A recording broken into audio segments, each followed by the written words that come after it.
Di sini kami akan melakukan praktikum yang berjudul tekanan osmotik. Sebelum itu, izinkanlah kami untuk memperkenalkan diri kami masing-masing. Saya Novita Lende. Saya dari Sulu. Saya Juliana Susantina. Saya Edson Burbani. Dan saya Irenius Adolf. Sekian perkenalan diri kami masing-masing. Terima kasih. Di sini saya akan menjelaskan latar belakang singkat tekanan osmotik pada tumbuhan. Jadi, buah dan sayuran dapat mengalami perubahan bentuk, ukuran dan warna ketika direndam dalam larutan tertentu. Hal ini disebabkan oleh proses osmosis, yaitu perpindahan air melalui membran sel. Karena perbedaan konsentrasi larutan dalam kajian biofisika, osmosis merupakan penerapan prinsip fisika seperti difusi dan tekanan yang terjadi pada sistem biologis. Melalui percobaan perendaman wortel, kentang, apel, ketimun, dan tomat dalam berbagai larutan selama 12 jam, dapat diamati pengaruh tekanan osmotik terhadap kondisi sel tumbuhan.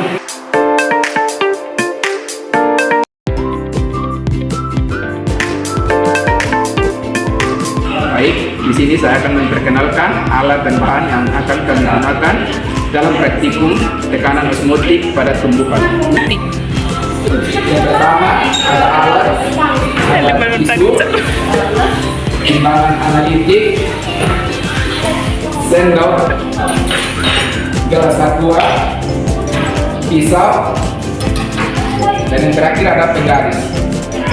Yang kedua ada bahan, ada tomat, apel, kentang, wortel, ketimun, air sumur, air aqua, gula, cuka, minyak kelapa, dan terakhir ada garam. Pertama-tama saya akan melakukan percobaan pada buah apel. Di sini kita akan merendam buah apel dengan air sumur.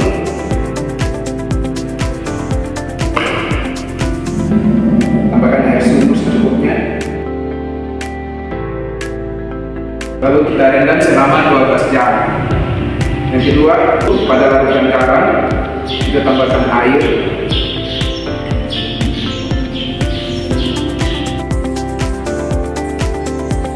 Lalu kita tambahkan garam secukupnya. Aduk sampai merata. Lalu kita tambahkan potongan apel yang kedua. Lalu kita tunggu selama 12 jam. Jadi baik, di sini saya akan melakukan percobaan wortel. Yang pertama, aquades. Lalu potongan wortel saya masukkan ke aquades. Lalu potongan wortel saya masukkan ke kulkas. Yang ketiga, minyak kelapa saya masukkan ke wadah. Lalu potongan wortel saya masukkan ke minyak. Sekarang kita tunggu dalam 3 wadah ini selama 12 jam. Oke, di sini saya akan melakukan percobaan. Yang pertama itu, ini wadah yang pertama saya masukkan air aquades dalam wadah secukupnya. Lalu kita masukkan garam 3 sendok dalam wadah.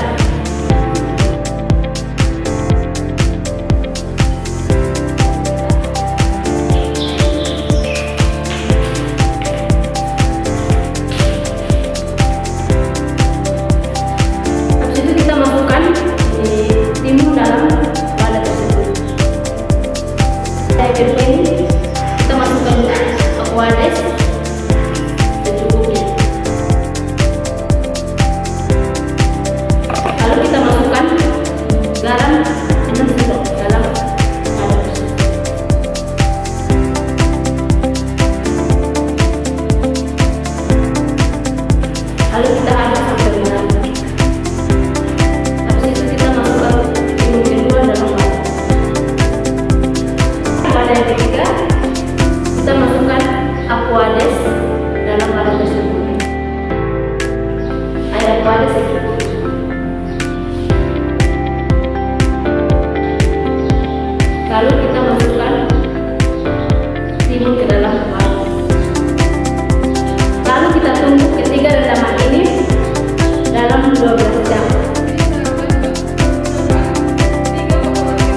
sini saya melakukan percobaan antara kedua potong-potong.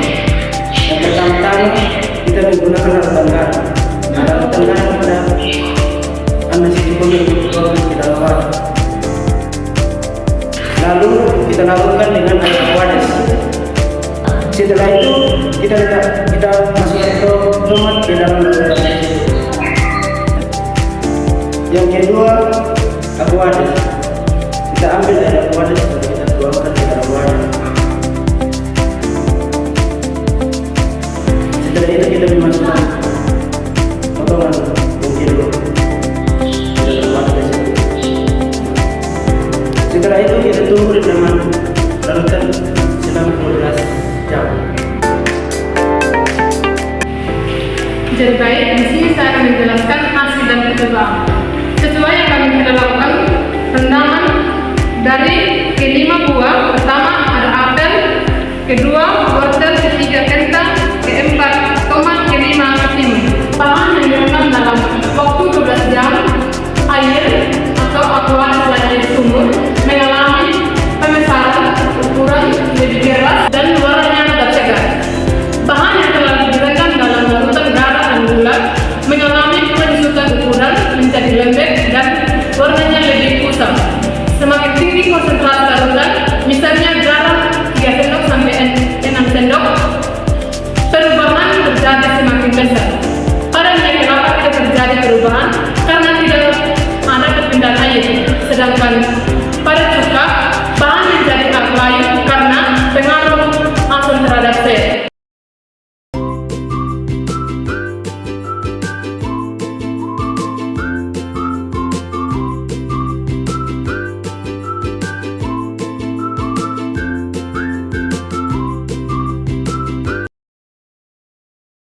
Saya akan mengaitkan konsep biofisika tentang tekanan osmotik pada tumbuhan.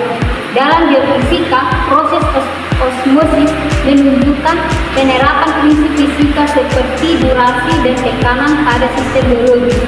Tekanan osmotik berperan dalam mengatur keseimbangan cairan dalam sel sehingga menentukan kondisi sel tetap normal atau mengalami perubahan seperti mengembang atau menyusut.